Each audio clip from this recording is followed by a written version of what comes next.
दो नन्हे चीता शावक, मासूम, जिज्ञासु और खतरों से अनजान। आज उनके सामने एक ऐसा अजनबी जीव है जिसे उन्होंने पहले कभी नहीं देखा। कांटों से भरा एक अजीब सा प्राणी, साही। एक गलत कदम और चेहरा नुकीले कांटों से भर सकता है। साही अपने भारी शरीर को धीरे धीरे घुमाता है, मानो साफ चेतावनी दे रहा हो, दूर रहो वरना कीमत चुकानी पड़ेगी। एक शावक सावधानी से अपना पंजा बढ़ाता है, लेकिन तभी साही अचानक पलटकर हमला कर देता है। तेज चीख पूरे मैदान में गूंज उठती है। आवाज सुनते ही मां चीता बिजली की रफ्तार से दौड़ पड़ती है। वह अपने बच्चों और कांटों से भरे इस दुश्मन के बीच दीवार बनकर खड़ी हो जाती है। उसके लिए यह शिकार नहीं, बल्कि खंजरों से बनी एक पहेली है।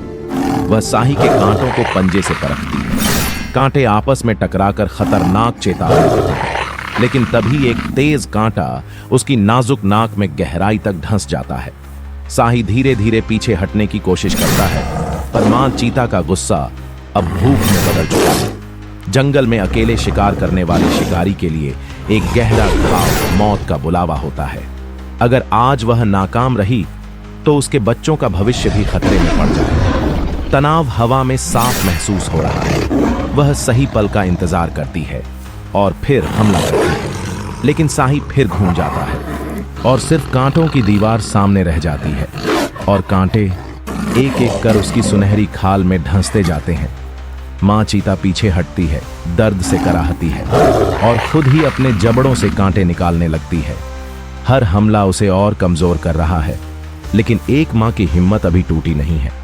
वह फिर दौड़ती है, इस बार पूरी ताकत के साथ। दर्द सहते हुए वह साही की गर्दन पर जबड़ा कस देती है। कांटे चेहरे में और गहरे ढंसते जाते हैं, लेकिन वह छोड़ती नहीं। आखिरकार लंबी और भयानक जंग खत्म होती है। साहीलाल मिट्टी पर ढेर हो जाता है। शावक धीरे धीरे पास आते हैं, मानो किसी योद्धा को नमन कर रहे हों। शिकार मिल गया है, पर जीत की कीमत बहुत भारी है। मां चीता फिर से अपने शरीर से कांटे निकालती है, क्योंकि इस दुनिया में हर भोजन की अपनी छिपी हुई कीमत होती है। यहां ताकत सिर्फ शिकार करने में नहीं, बल्कि दर्द सहने की हिम्मत में भी होती है। जैसे जैसे सूरज ढलता है, सवाना पर सुनहरी रोशनी बिखर जाती है और रात के साथ जीवन कुछ पल के लिए शांत हो जाता है। लेकिन सुबह होते ही जंगल फिर जाग उठता है। यहाँ जिंदगी रोशनी, पानी और भोजन की तलाश के इर्द गिर्द घूमती है। दूर धुंध में शिकारियों की परछाइयां उभरती हैं। आंखें अपने अगले शिकार पर टिक चुकी हैं। एक और शिकार, एक और संघर्ष। चीतों का झुंड मिलकर शिकार की रणनीति बनाता है। सामने एक हिरण घास चर रहा है, बेफिक्र और बेखबर। और तभी चीतों में से एक बिजली की तरह बाहर निकलता है। तेज रफ्तार, धूल उड़ाती छलांग, और कुछ ही पलों में शिकार जमीन पर होता है। सवाना में फिर से सन्नाटा छा जाता है। शाम की लालिमा पूरे मैदान को सुनहरा बना देती है। पेड़ अंधेरे आसमान के सामने काली आकृतियों जैसे दिखने लगते हैं।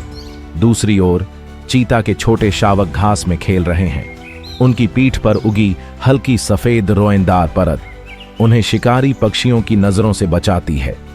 इस उम्र में खेल ही उनका सबसे बड़ा स्कूल है। छलांग लगाना, पकड़ना, दौड़ना, यही सब उन्हें भविष्य का शिकारी बनाता है।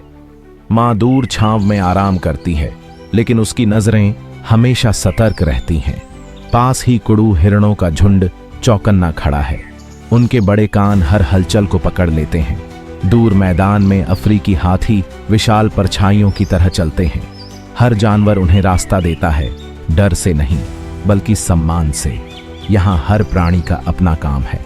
कुछ पेड़ों की पत्तियां खाते हैं, कुछ घास चरते हैं, और इस तरह पूरा सवाना संतुलन में चलता रहता है। शुतुरमुर्ग से लेकर इम्पाला तक हर जीव इस विशाल जीवन चक्र का एक अहम हिस्सा है। यही है सवाना की सच्चाई, जहां हर दिन संघर्ष है, हर भोजन एक जंग और हर सुबह एक नई शुरुआत।